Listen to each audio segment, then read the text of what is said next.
Welcome to the 7 core management behaviors, when and how to use them. This is Module 6, Coach. This series is brought to you by John Dario and the Retail Management Formula, LLC.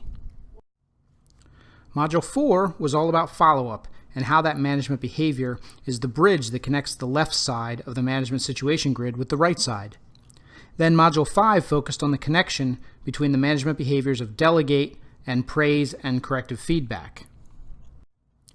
Now in Module 6, we will focus on the connection between the behaviors of train and coach. Once again, we see that follow-up is the thing that bridges these two behaviors. The objective of coach is to help an employee learn or perfect a skill. Let's see how well that fits with the logic of the management situation grid. Coach is in the lower right quadrant of the grid. That means it is to be used in situations during or after an employee performance and when capability is low. Does this make sense? Let's start with the action being during or after employee performance. Sure, that makes sense. You can't coach somebody on something that hasn't happened yet. Otherwise, it would be training, right? So that checks out. What about the second part of the situation, when employee capability is low? That sounds pretty logical too. If coaching is to help an employee improve a skill, the assumption that capability is low and needs to be improved makes sense. So, another check mark. But wait a minute, is that really right? Is coaching only to be done in situations where employee capability is low? Look at the picture. The player in this picture is Steph Curry, one of the greatest basketball players on the championship basketball team, and he's being coached. Are we saying that the great Steph Curry's capability is low? Well, in this context, capability is relative. Curry's capability for most aspects of the game of basketball is among the highest of all players, so relatively speaking, his capability is high. But that doesn't mean he can't ever improve, and it doesn't mean that at certain times, in certain situations, his capability is lower than it is at other times in other situations. So, said a different way, coaching is for situations when a manager wants to make an employee's capability higher than it currently is. Therefore, relative to the target, capability is low. Okay, let's move on to discuss some tips on how to make coaching as effective as possible. Tip number 1 is to diagnose the root issue and solve it. Assume a fairly straightforward problem. An employee was not friendly to a customer. When asked to coach in this situation, managers would simply tell the employee that they need to be friendlier, and they may add some additional directions such as smile and use courtesy words like please and thank you. But that will only treat the symptom, not the root issue. It's like a doctor giving medicine to suppress a cough without understanding what is causing the cough. In the case of an employee who has been unfriendly to a customer, there are many potential root issues. It's possible that the employee doesn't understand how to be friendly, or they could have been too overwhelmed with other tasks to take the time to be friendly. They could have just had a disagreement with a coworker, or they could be having personal problems at home that are weighing on their mind. Maybe they are miserable because they feel mistreated by the boss, or perhaps the customer immediately prior was really mean and was difficult to deal with. All of these, and more, might be legitimate root causes or issues for the employee's failure to be friendly to the customer. Simply telling the employee to be friendly won't address any of these root issues, so the coaching will not be effective.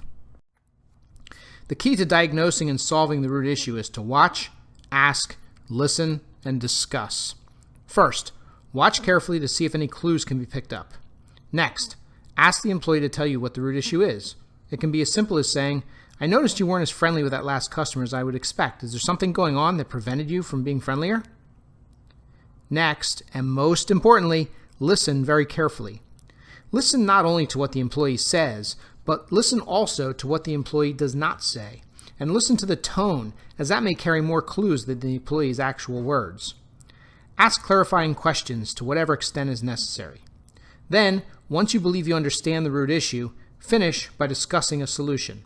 By slowing down and going through these 4 steps, you'll give yourself a chance to diagnose more accurately and make your coaching more effective. Tip number 2 is to use a patient coaching tone, not a disciplinary one. Look at Coach Mark Jackson in this picture. This is in the middle of an NBA game, so the environment is packed with urgency, emotion, and chaos. Yet the coach appears calm and patient. He's side by side with the employee he is coaching. not in a confrontational face-to-face position. The two men are working together, and the employee is engaged in the conversation, not feeling defensive. This has a different feel from corrective feedback, where the manager's message is more along the lines of, "You should know better, and that performance was not good enough." This makes sense, doesn't it? Why would a manager use a disciplinary tone with an employee who he acknowledges is not yet fully trained or fully capable? Yet it happens all the time. Managers get impatient, and their coaching takes on the tone of corrective feedback. That leads to a feeling of defensiveness on the part of the employee, and coaching effectiveness breaks down. In order to be an effective coach, managers must always remember where they are on the management situation grid and use the right tone accordingly. Tip number 3 is to talk about next time rather than criticizing last time. Consider these two examples. You did not use common courtesy words like please and thank you with that last customer. And with the next customer, please try using common courtesy words like please and thank you. Okay, the difference is subtle, but I'm sure you see the distinction. The first is an accusation, while the second is a request. Sure, the second implies the same message as the first, but it's said in a softer, more diplomatic way. When coaching, use words and phrases that are future-oriented, because the underlying thought is about progress as opposed to criticism. Tip number 4 is to make the fault seem easy to correct. This comes straight out of the famous book by Dale Carnegie, How to Win Friends and Influence People. In this book, Carnegie tells a story about the time he tried to learn ballroom dancing. He went to one instructor who constantly criticized his mistakes and made him feel like he was a long way away from being a good dancer. He quit that instructor and hired a new one. The new instructor was more positive and used words that made Carnegie feel as if he was just a small step away from getting it right on the dance floor.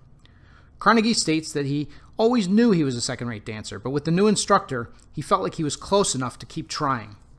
This concept applies in the world of retail management as well as in the world of ballroom dancing.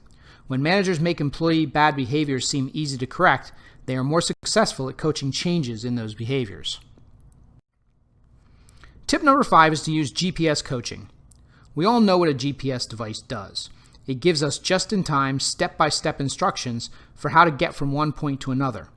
You tell the GPS where you want to go, and the GPS tells you how to get there.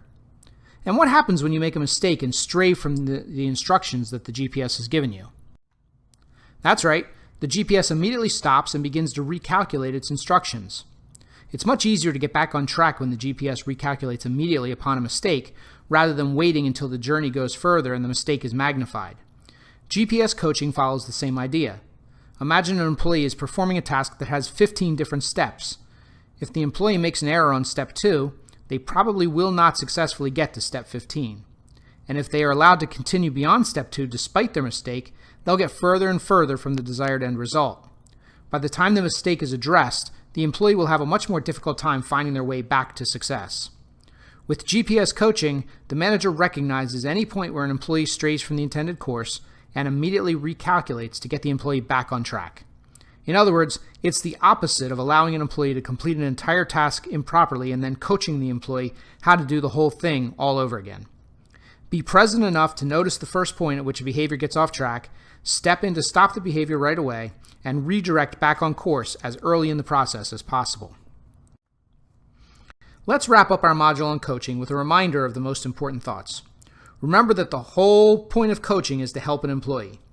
We want to help an employee learn or perfect a skill, so this is a positive thing for a manager and an employee. Coaching is to be used in situations where you want the employee's capability to be higher than it is. That means capability may be low, and you want to make it high, or it may already be high, and you want to make it higher. An important key to effective coaching is to focus on identifying and fixing root issues. If you only address the surface symptoms, you are unlikely to change the behavior in any sustained way. Finally, be patient. Coaching is not the same as using corrective feedback, so it should not come across as criticism or as disciplinary. That brings us to the end of Module 6. Our next module is Module 7, where we'll discuss reviewing. Thank you, and I'll talk to you next time.